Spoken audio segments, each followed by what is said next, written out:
हरे कृष्णा। कैसे हैं आप सभी? मुझे आशा है कि आप सब बहुत अच्छे होंगे और श्री श्री राधा माधव की कृपा आप सभी पर हमेशा हमेशा बनी रहे। तो अभी समय हो गया है सुबह का भोग लगाने का, जो बाल भोग होता है, और इसके बाद हम भगवान की आरती करेंगे। तो अभी बाल भोग लग रहा है और मैंने आरती की सारी तैयारी करके रख दी है। तो प्रभु जी और बच्चे आरती करेंगे, मैं आरती नहीं करूँगी। मैंने क्लास स्टार्ट कर दी है, तो मैं क्लास ले रही हूँ, तब तक ये लोग आरती कर देंगे। तो यहाँ क्लास चालू है।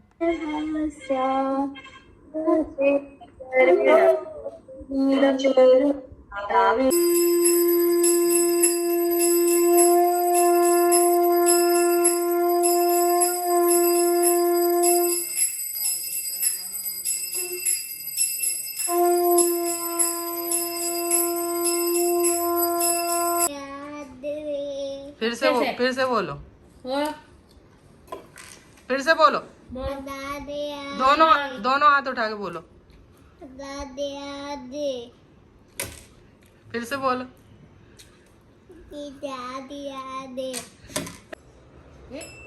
साइड से पकड़ो।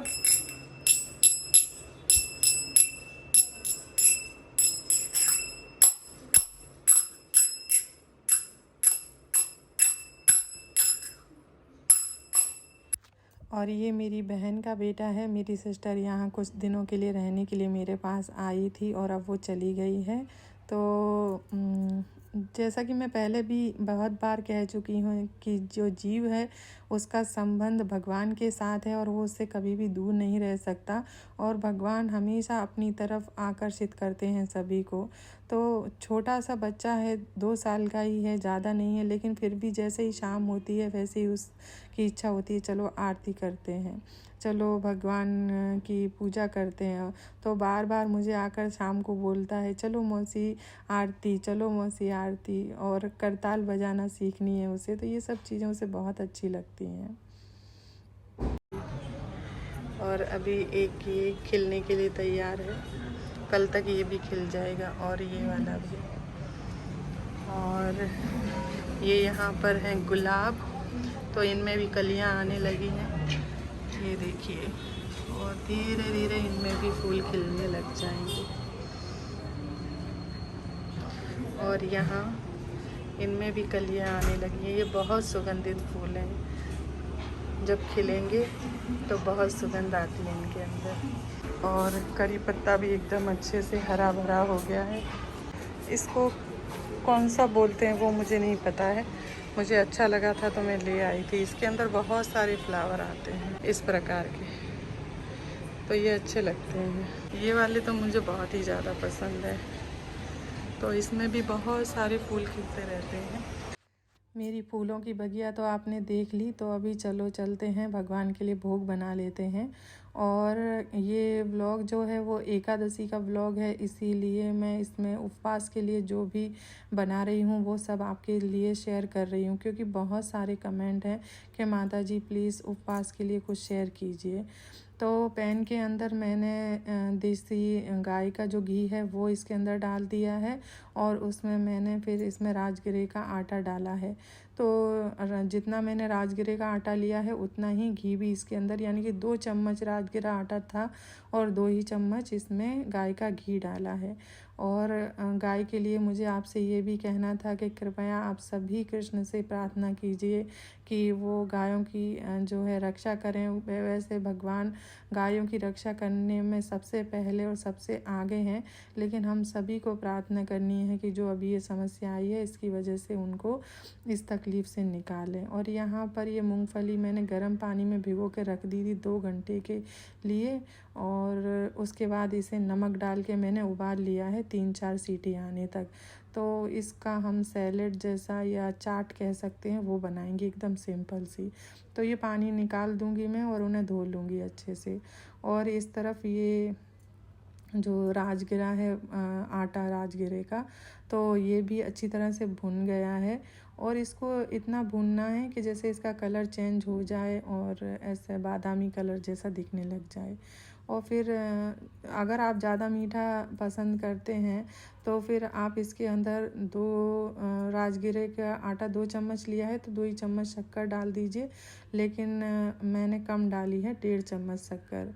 और फिर इसमें शक्कर मिलाने के बाद आपको इसमें थोड़ा थोड़ा करके पानी डालना है और आपको पता चल जाएगा कि हाँ देखिए ये हलवा अभी बन के तैयार हो गया है। तो बस थोड़ा थोड़ा डालते रहिए और गर्म पानी नहीं है, जो नॉर्मल पानी होता है वही पानी है, तो उसी को डालना है।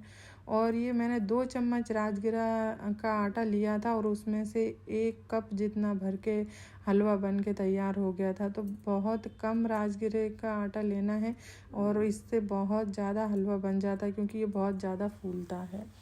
तो बस इसे अच्छी तरह से हम ऐसे करके चलाते रहेंगे और इसको अच्छे से पका लेंगे। और अब इसमें मैं काजू काट के डाल रही हूँ। अगर आपके पास में बादाम और द्राक्ष और पिस्ता वगैरह हैं और वो आप डालना चाहते हैं तो वो भी डाल सकते हैं। इलायची पाउडर डालना चाहते हैं तो इस समय इसमें ये भी डाल सकते हैं। मैं नहीं डाल रही हूँ क्योंकि मैं ऐसे ही बना रही हूँ। और ये हमारा हलवा बन के तैयार हो चुका है। तो हमारी एक जो है रेसिपी तो वो तैयार हो गई है। तो आप ये हलवा बना के ठाकुर जी को भोग लगा सकते हैं, कभी भी आप बाल भोग में भी इसको रख सकते हैं। अब यहाँ पे हम बना रहे हैं फराली पराठे। तो उसके लिए मैंने ये पनीर ले लिया है और उसके अंदर बारीक काट के हरा धनिया डाल देंगे। हरा धनिया थोड़ा ज़्यादा करके डालेंगे तो अच्छा भगवान को स्वाद आएगा इसमें। और एक हरी मिर्च भी इसके अंदर बारीक कट करके डालेंगे।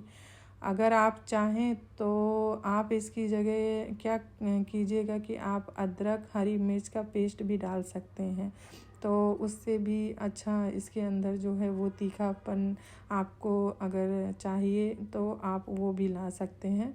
मैंने नहीं डाला है, मुझे बहुत तीखा नहीं करना था, इसीलिए भगवान को कम तीखाई मतलब मीडियम तीखाई में भोग लगाती हूँ। और लगाना भी चाहिए, आपको बहुत तीखा नहीं लगाना चाहिए। और यहाँ पे मैंने नमक डाल दिया है इसके अंदर ज़रूरत के हिसाब से। और इसके अंदर हम काली मिर्च का पाउडर डालेंगे, बिल्कुल थोड़ा सा, तो इससे ये पराठे बहुत अच्छे बन जाते हैं। अब अच्छी तरह से इन सभी चीज़ों को मिला लेंगे और ये सब चीज़ें एक दूसरे के साथ मिल जाएं अच्छी तरह से, उस तरह से आपको ये मिलानी है।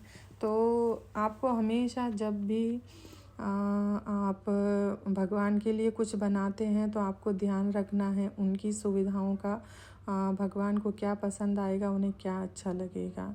तो ये देखिए ये तैयार हो चुका है, तो वो मैंने साइड में रख दिया है। यहाँ पे अभी हम आटा लगा लेंगे, तो उसके लिए ये राजगिरा और सिंघाड़े का मिक्स करके मैंने आटा लिया है बराबर बराबर। और इसके अंदर मैंने नमक डाल दिया है और ये थोड़ा सा मैं इसके अंदर घी डाल रही हूँ, 1 चम्मच जितना होगा।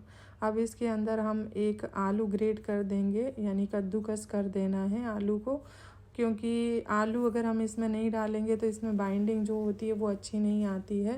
तो फिर ये क्योंकि ये जो आटे होते हैं ये इस तरह के हैं कि इनके अंदर बाइंडिंग नहीं होती है, तो उसमें बाइंडिंग लाने के लिए हम आलू डालते हैं जिससे कि इसमें अच्छी तरह से बाइंडिंग आ जाए।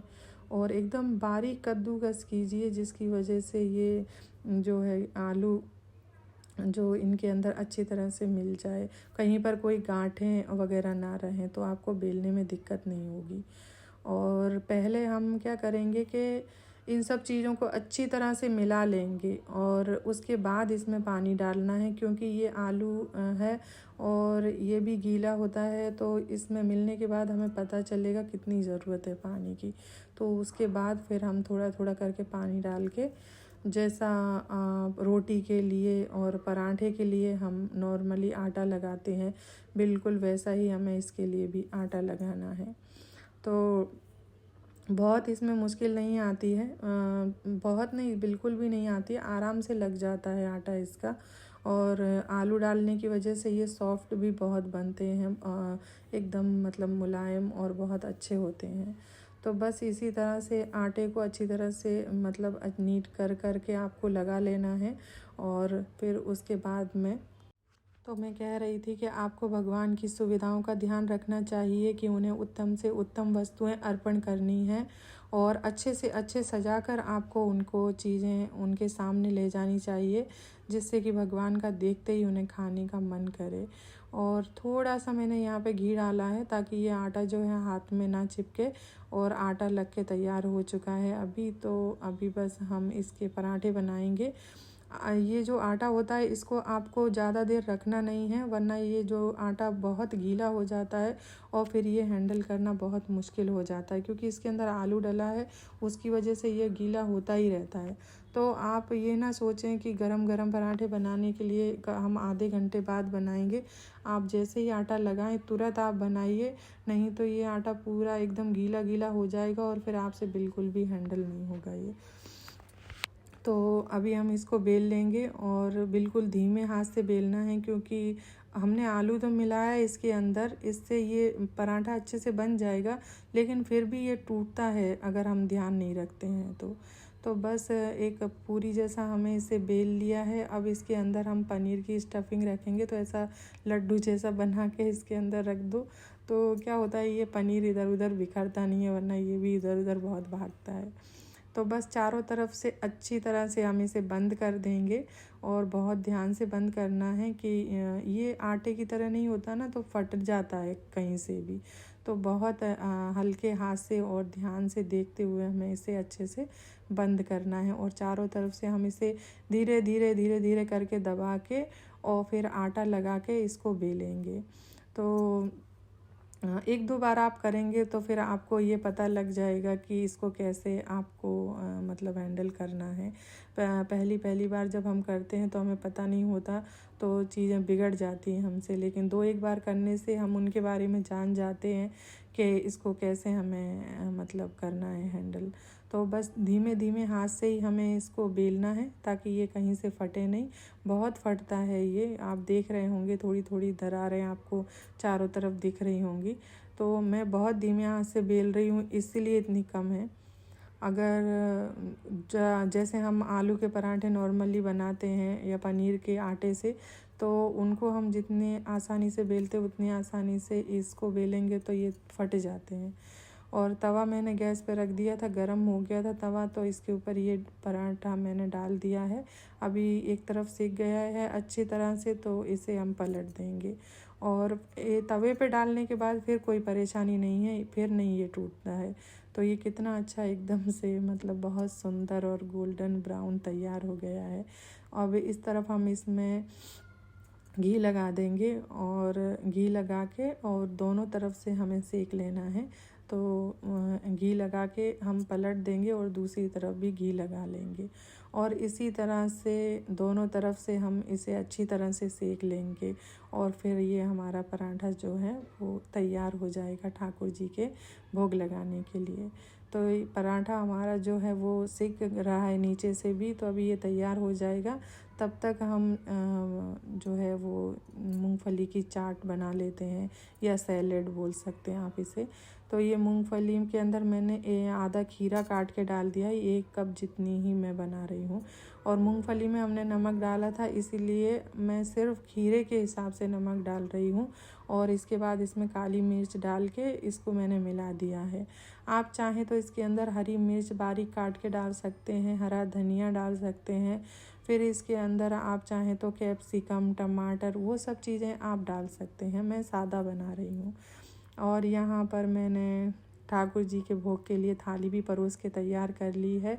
तो सभी चीज़ें थाली के अंदर रख ली हैं, हलवा और सैलेड, और पराठे के साथ के लिए मैंने दही रखा है। तो ये हमारी थाली तैयार हो चुकी है, लेकिन अभी इसमें एक चीज़ की कमी है। अभी हमें इसके अंदर रखना है तुलसी जी के पान। अभी आप देख रहे होंगे कि थाली कितनी अधूरी अधूरी दिख रही है, और जैसे ही हम इसके ऊपर तुलसी जी के पान रखेंगे तो ऐसा लगता है जैसे हमने इसे रत्नों से सजा दिया है, इतनी सुंदर ये लगने लग जाती है। तो यही महिमा है श्री तुलसी महारानी जी की। और भगवान कभी भी तुलसी जी के बिना भोग नहीं लगाते हैं, इसीलिए आपको हमेशा तुलसी पत्र रखकर ठाकुर जी को भोग लगाना है। जो पहले से जानते हैं ये उनके लिए नहीं है, जो नए हैं मैं हमेशा अपने वीडियो में ये चीज़ बोलती हूँ ताकि जो भी पहली बार इसे देख रहा है वो ये जान सके कि बिना तुलसी के भगवान भोग नहीं लगाते। तो चलिए ठाकुर जी को अभी हम भोग लगा देंगे। हमारी थाली तो एकदम रेडी हो चुकी है, तो फिर मैं भोग लगाने के बाद में आपसे फिर बाद में मिलूँगी। तो चलिए हम भगवान को भोग लगा के आते हैं। और ये मैं थालियाँ लेके आ गई हूँ ठाकुर जी के सामने।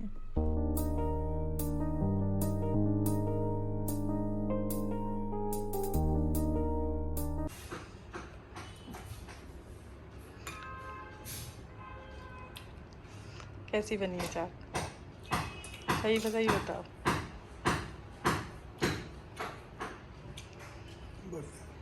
और पराठे कैसे बने? सच में गुड, बस गुड ही है, वेरी गुड नहीं। एकदम बेटर। और प्रभु जी जब तक यहाँ प्रसाद ग्रहण कर रहे हैं तब तक मैं आपको दिखा देती हूँ कि ये पराठे कैसे बने हैं अंदर से, क्योंकि वो ठाकुर जी के भोग के लिए थे इसीलिए उनको मैं खोल कर नहीं दिखा सकी। लेकिन मैं ये अभी फिर से रसोई में बनाने के लिए आ गई हूँ तो मैंने कहा आपको दिखा दूँ। एकदम सादा सिंपल हैं लेकिन बहुत अच्छे लगते हैं, इतना अच्छा लगता है ये प्रसादम। तो जो लोग आपके घर में ये बोलते हैं हम एकादशी का उपवास नहीं कर सकते, हमें भूख लगती है, तो आप ये हरे कृष्ण कृष्ण कृष्ण हरे हरे हरे राम राम राम हरे हरे हरे कृष्ण कृष्ण कृष्ण हरे हरे हरे राम राम राम हरे हरे। और अभी समय हो रहा है रात के करीब 10:30 बजने वाले हैं। तो मैं सोने से पहले ये कृष्ण बुक्स पढ़ के सोती हूँ, तो इससे अच्छा ये होता है कि आप रात को सोते समय भी भक्ति में रहते हैं और आप कुछ बुरे स्वप्न भी नहीं देखते और भगवान के विचारों में आप रहते हैं। तो ये सभी को करना चाहिए। और पिछले वीडियो के बहुत सारे क्वेश्चन थे कि आप जल्दी कैसे उठ जाते हैं, तो इसके लिए आपको सबसे पहले कृष्ण से प्रेम होना चाहिए और दूसरा आपको जल्दी सोना चाहिए, तो आप सुबह जल्दी उठ पाएंगे। अगर अच्छा लगे तो चैनल सब्सक्राइब कीजिएगा। धन्यवाद। हरे कृष्णा, हरि बोल।